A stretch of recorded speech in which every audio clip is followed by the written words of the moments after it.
como foi trocado o diretor-geral da Polícia Federal, causou, em meio a uma pandemia, uma crise imensa na nossa instituição, e nós precisamos de um comandante, nós precisamos de um diretor da Polícia Federal, que traga estabilidade para dentro do órgão e nós continuemos o nosso trabalho. Né? O nome do Dr. Rolando é um nome técnico, né? Um colega que foi corregedor em Rondônia, que foi superintendente em Alagoas, que trabalhou, foi chefe do que hoje é a Coordenação Geral de Combate à Corrupção, né? É tido internamente como um colega trabalhador.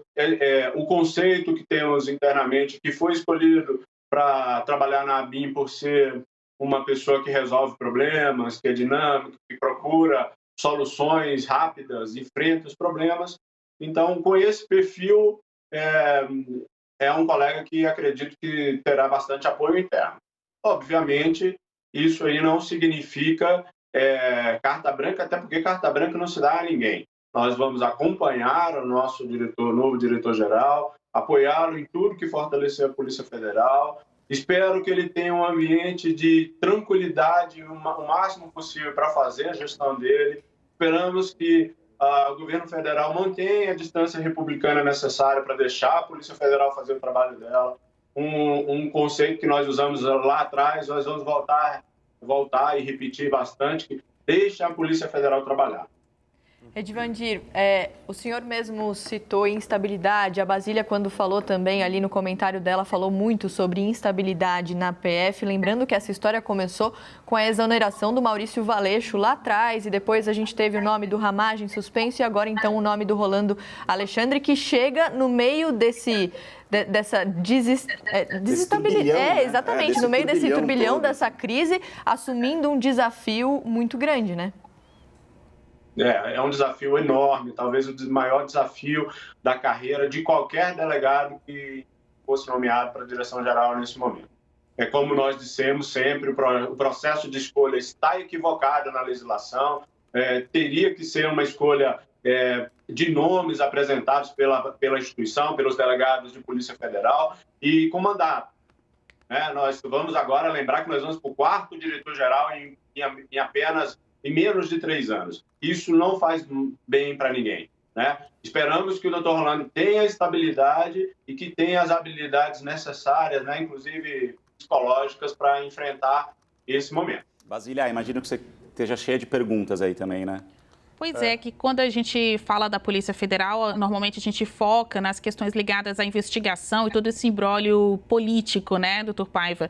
Eu gostaria de saber quais demandas administrativas vocês vão pedir para esse novo diretor-geral tocar adiante também. Por exemplo, recentemente nós vimos uma aprovação no Congresso Nacional daquele projeto que libera recursos para estados e municípios, mas que, em contrapartida, estabelece um congelamento de salários, né? Somente algumas corporações estariam imunes a isso, como as da saúde e também algumas instituições da segurança. Até onde eu sei, a Polícia Federal não foi alcançada por esse texto, né? Ela também vai ter o salário congelado.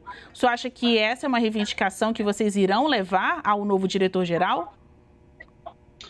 Basília, com certeza nós vamos conversar muito com o diretor-geral sobre as necessidades da Polícia Federal. Esse assunto que você está tocando agora é algo que nós não entendemos absolutamente por que o Senado Federal excluiu as Forças Armadas, excluiu as polícias dos estados e deixou as polícias federais, a Polícia Rodoviária Federal e a Polícia Federal, de fora, sendo que nós estamos no combate direto do coronavírus. Nós estamos fazendo operações, inclusive operações para evitar que o dinheiro que está indo emergencial para a população seja desviado. Temos uma operação no Maranhão, prisão de 2 pessoas, estavam desviando mais de R$100 mil já dessa nova medida. Nós temos a atuação na migração, nos aeroportos, em vários locais e não entendemos por quê, qual foi a motivação que a Polícia Federal ficou de fora quando os iguais dela estão sendo reconhecidos pelo seu trabalho. Então esse é um assunto para conversar, sim, com o diretor-geral da Polícia Federal, mas é um assunto que nós vamos conversar muito com os deputados hoje, porque a matéria deve ser votada no Congresso. O diretor-geral terá algumas situações para resolver dentro da Polícia Federal. né, nós vamos levar. No ano passado nós fizemos uma reclamação ao ministro da Justiça sobre pautas que estão paralisadas. Eu espero que ele tenha estabilidade suficiente para tocar esses assuntos para frente e nós temos alguns avanços. Vamos incluir também o nosso comentarista Leandro Narlock na conversa. A gente está com ele na janelinha ali embaixo. Narlock. Bom dia, delegado. Bom dia. A grande questão, a questão que o povo quer saber, que as pessoas estão atentas, é quanto à independência da Polícia Federal, principalmente em relação aí a deputados bolsonaristas investigados ou mesmo a família do presidente, o próprio presidente.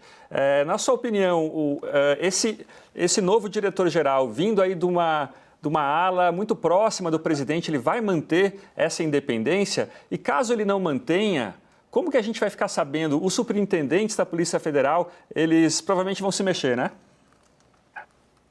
Olha, o importante de ter um mecanismo que proteja as nomeações e que proteja o diretor-geral com o mandato, com a escolha de maneira mais técnica possível, é justamente isso. É passar para a sociedade e eliminar da sociedade dúvidas, especulações sobre a atuação da Polícia Federal.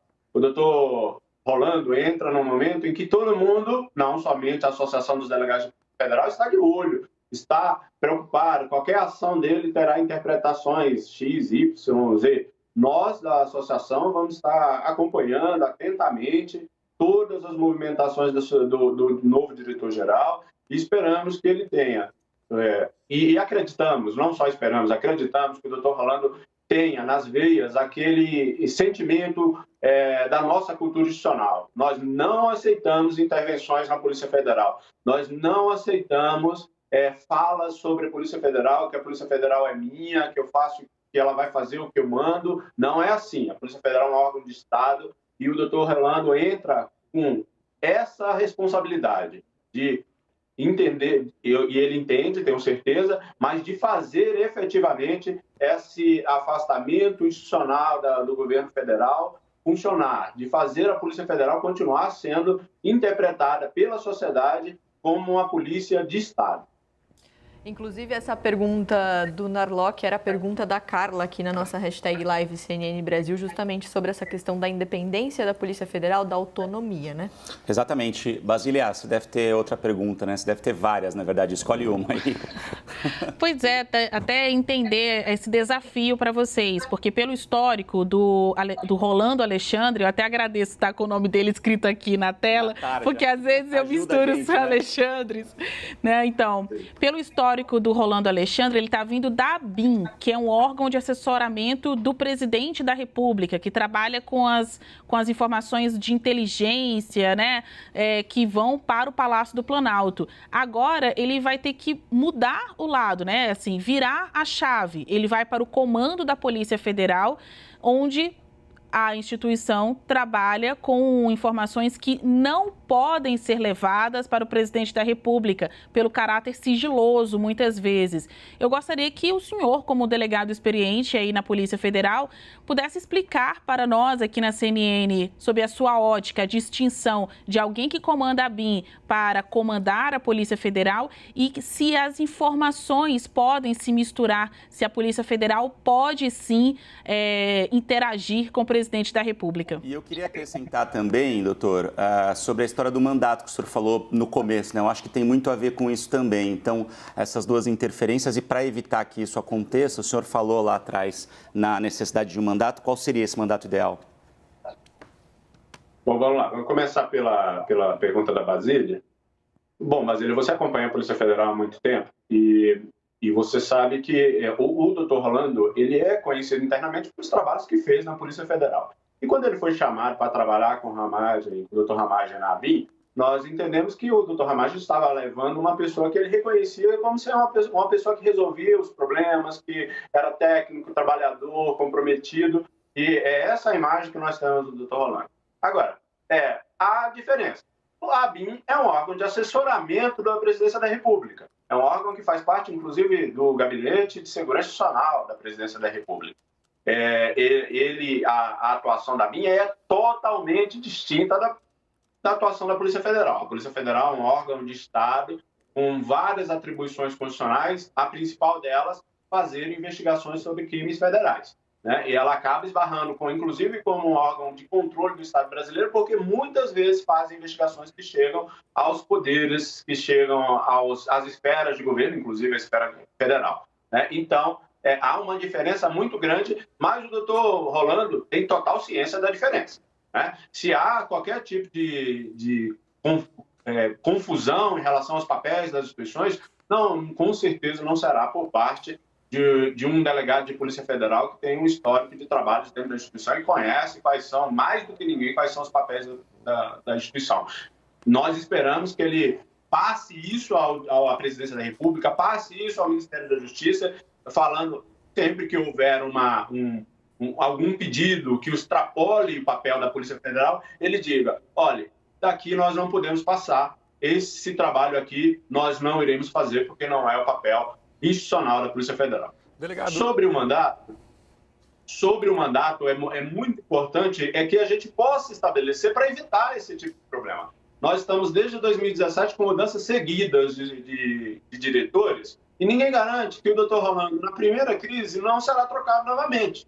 Né? Nós não podemos ter diretores gerais tampões, nós não podemos ter diretores gerais provisórios. A Polícia Federal é muito importante, ela não pode estar em meio a instabilidades, ano sim, ano não, ou ano sim, ano também. Não podemos passar por isso. É um diretor tampão? Que dizem aí, falaram, vai ser um diretor tampão. Eu espero que não, né? A Polícia Federal não pode passar por diretores tampões. Pelo contrário, o movimento é contrário. Né? A necessidade da Polícia Federal é o contrário. Nós precisamos de que estabeleça na Constituição, na legislação, mandato para o diretor-geral, como tem no FBI, como tem em várias polícias do mundo.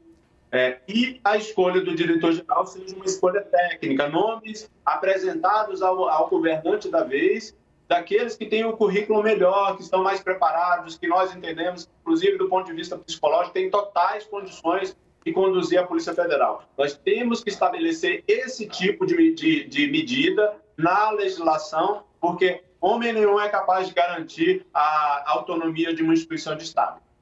Bom, obrigado, Edivandir Félix de Paiva, presidente da Associação de Delegados da Polícia Federal. A gente agradece muito a sua participação aqui no live. Eu poderia só, antes de encerrar, só um ponto. Por favor. Além desse mandato, nós precisamos da autonomia gerencial do diretor geral. É necessário que o diretor-geral tenha total autonomia para formar sua equipe, chamar os seus superintendentes, escolher os seus diretores, porque não pode haver aparelhamento político de nenhum cargo da Polícia Federal. Era isso. Obrigado. Maravilha, a gente que agradece. Obrigado mesmo, viu? Seja sempre bem-vindo aqui no Live. Obrigada, Edivandir. Agora a gente volta para Brasília para falar com a Lari,